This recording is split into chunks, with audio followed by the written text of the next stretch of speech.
Hey everyone, back with a little bit of an update video to one I did about a year back about the mClassic from Marseille, which, if you're not familiar, is this little dongle here that works as a little upscaler, and I've been using it primarily with my Switch, which is hooked up to our 4K TV set in the living room, and you can use it with other consoles that support HDMI out, but I found it to be the most useful with the Switch, especially having the Switch hooked up to a 4K set where the lower resolution is certainly more noticeable. We have, I think it's a 2018 model, but it's an LG 65-inch Ultra HD AI TV, whatever that means. But, you know, when you're dealing with games that run, especially in the like sub 1080p resolution, things just look not so great, especially after playing something like the PS4 Pro and going back to the Switch.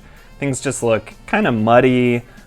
Color accuracy isn't quite as nice. And then also for me, the thing I noticed the most really is the aliasing.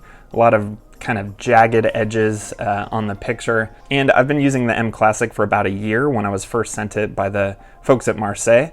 And I did a video for it a while back, but I shot it in portrait mode. I think it was also in 480p, so it was just kind of a disaster of a video, but I was able to show off the difference in picture that I still think came across, but I kind of wanted to just do a proper update. I've got a little better setup for showing that off, something to keep the camera steady. I do have an Elgato capture card, but I've found it's been pretty difficult to capture the difference in resolution since this is upscaling beyond 1080p, and that's the highest resolution my capture card's capable of receiving. So again, this is going to be another off-screen video, but I thought I could do a little better job of it than the last one.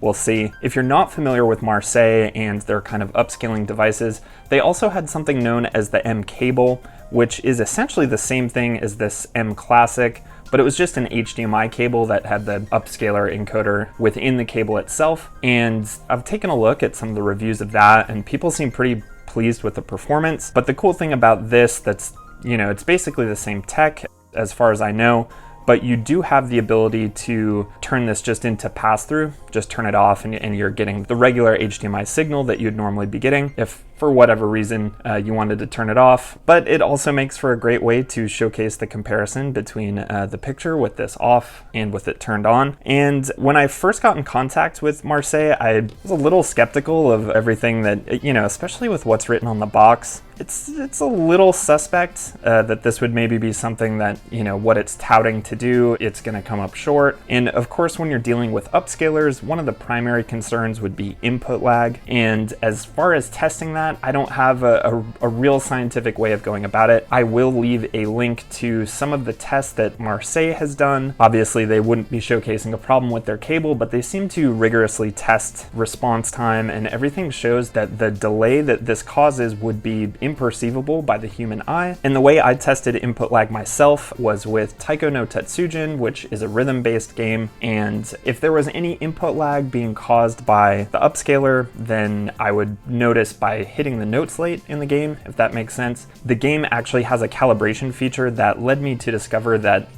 the settings I had on the TV was actually causing input delay due to post-processing settings that I still had on. So that actually led me to turn on game mode and remove all the like true motion blur and all that post-processing stuff that can give you that input lag, that signal delay. So turning this on and off while playing that game, I was not noticing any difference in my ability to hit the notes on time, and in my regular play while using this, I've never noticed any input lag myself, and I've had this hooked up to my Switch for the entire year I've had it. So being as skeptical as I was when I first got this in the mail, I was actually very pleasantly surprised with the performance I saw out of this thing. Now, of course, this isn't going to be doing anything crazy, to make your Switch a super graphical powerhouse compared to the PS4 Pro or Xbox One X or anything like that. But I will say that the difference it made was obvious to me, was obvious to the eye. I didn't really have to switch it back and forth to see, am I really seeing a difference here? Is that really improving the picture that much? It was kind of an immediate, oh wow, that really kind of makes a difference. For me, the thing I've noticed the most is really kind of like a improvement in aliasing specifically, just kind of an overall cleaner, sharper picture. And again, like I said, specifically with the games that run in that sub 1080p resolution, some of those dynamic resolution games that can kind of fluctuate between 720p and 900p in docked mode. So that's where I really think this is going to come in the most handy. So I think for Switch owners out there who have a 4K television set, I think this is a really cool option. Whether or not the difference in picture quality is worth the, I believe, around $100 price tag is going to be your call. I'm just gonna run through some games on the TV, and I'm just gonna be switching this on and off, and you can see the difference for yourself and then decide if it's worth it to you. So with all that out of the way, let's get this hooked up and take a look at the games on the TV. So one little quick thing I wanted to mention, you can see I have the mClassic hooked up back here behind the Switch. I'm using the Animal Crossing Switch, which I, upgraded to from an older Switch model, and I got the mClassic before I got this Animal Crossing Switch. And for whatever reason, of course the mClassic needs power, and you can see right now I'm actually running it off my TV's USB. On my old Switch, I was running the power off the Switch's USB, and everything was working fine, but for whatever reason, the Animal Crossing Switch dock seems to intermittently lose power when it's in sleep mode. So I have like the auto signal detect on my TV, and when this goes to sleep, it would kind of intermittently turn on and off, and that would cause my TV to detect a signal change, so it would interrupt what I was watching like from another input. So of course that was kind of annoying. So maybe it's just a weird little issue with this model Switch specifically, this dock, or maybe it's just a problem with my Switch, but again, with my older regular Switch dock, I never had that problem. I just had it running off the USB that's back here, right here, and it was working fine.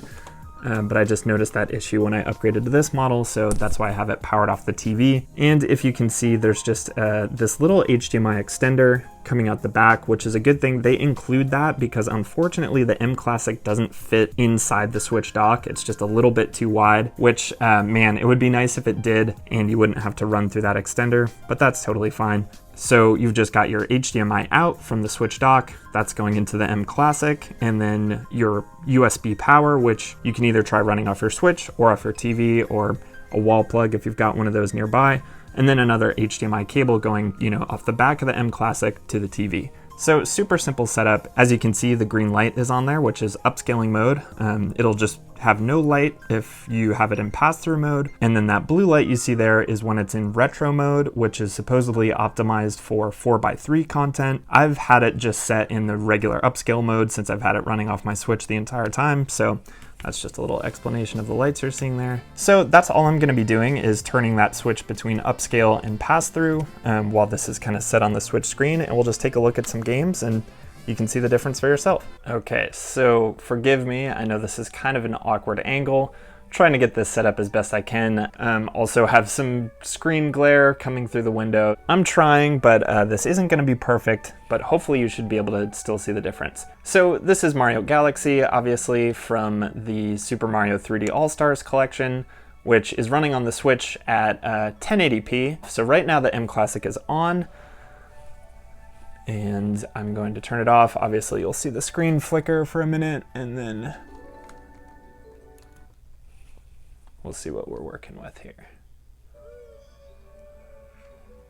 So this is kind of awkward, but I'll see if I can point to it. So right along there, right where the grass is meeting that cliff, the side of the cliff there, the dirt cliff and the grass, you can kind of see those jaggies now that the mClassic is turned off, and then watch those disappear when I turn it back on.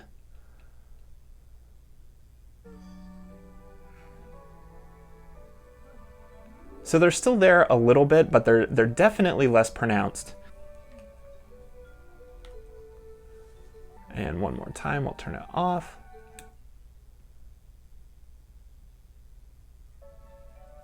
Yeah, I mean, especially down here too, it seems like those ones really clean up nicely with it back on. So it's off, we'll turn back on again.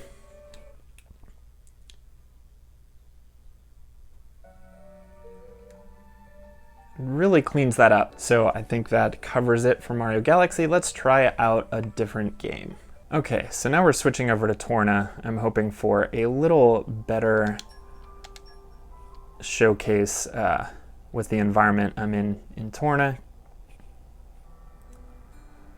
Okay, cool. This is gonna be great.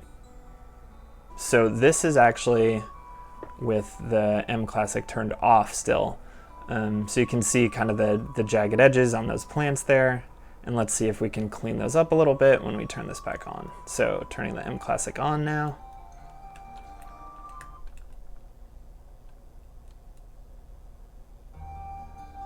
Nice. Yeah, that's a much better showcase than what we were just looking at. And we're getting it's changing to night, so things are changing a bit here, but yeah, I think you can really see with those plants there kind of right up close, these leaves. The edges are really smoothed out with the mClassic on, and then we'll turn it back off.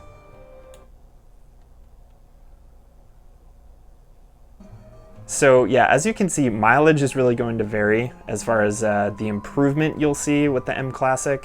Really just depends on the game you're playing and, you know, the anti-aliasing that's involved and the resolution, obviously. So yeah, I think Xenoblade is a really good example of kind of what you can expect with those lower resolution Switch titles that are maybe a little closer to the 720p range. And real quick again, taking a look at these plants here, those kind of chunky jagged edges there, we'll turn this back on.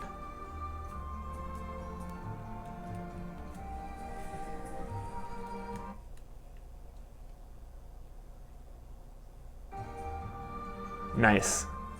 Really just kind of smooths things up quite a bit. So yeah, I'm happy with that. So let's try a couple more games here. And next we'll give Breath of the Wild a shot. So right now the mClassic is on, and we'll turn it off.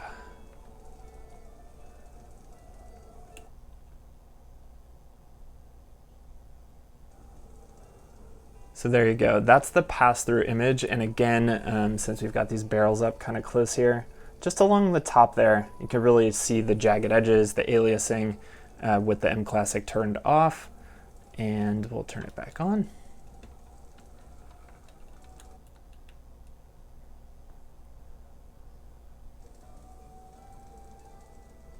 And it really does smooth things out. I think you can see the difference on Link as well. On the ground there with some of the grass. Let's try that again because this is a good angle. mClassic is on now, and we'll turn it back off. And just again, pay attention to those lines along the top of the barrels there, and maybe on these.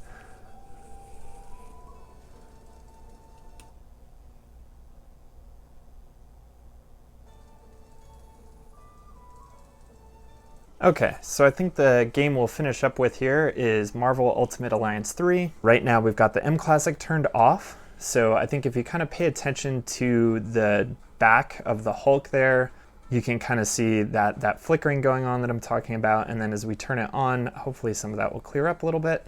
So we'll turn it on.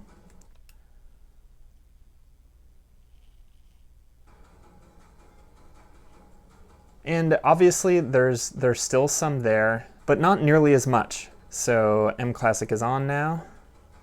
Wait for him to stop moving around so much.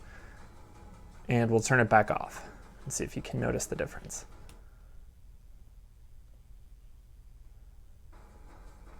Oh yeah. I mean, at least for me, that's really coming across while looking at the TV screen here. Hopefully that's coming across for you on the camera as well.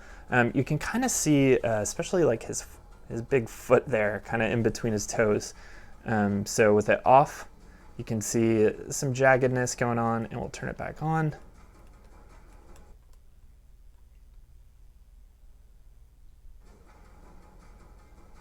And yeah, just a little bit of cleanup. So hopefully if you were maybe considering the mClassic, this is helpful in kind of showcasing the improvement that you're likely to see across a variety of Switch games. Whether or not the improvement is worth it to you for the $100 price tag, I guess it's a little expensive for what it is, but it seems like they spent a decent amount in R&D to get this thing right. The input lag isn't there. The build quality is really nice. I haven't had any issues with mine, and I've been using it for about a year straight. If you're willing to spend that much money for the improvement, it does what it says it does. So thanks for putting up with my awkward setup and the off-the-cuff rambling here. I will leave some links down in the description. I'll leave a link to the input lag test that Marseille did themselves, so you can kind of give that a look. And I'll also leave a link to the Amazon listing if you're thinking about picking it up for yourself. Hopefully this was helpful. Thanks so much for watching. If you're new here and you like this mix of product reviews as well as Nintendo news, make sure to subscribe to the channel to stay up to date with everything I have going on. And if you liked the video, please give it a like on your way out. And until next time, I will see you guys in the next video.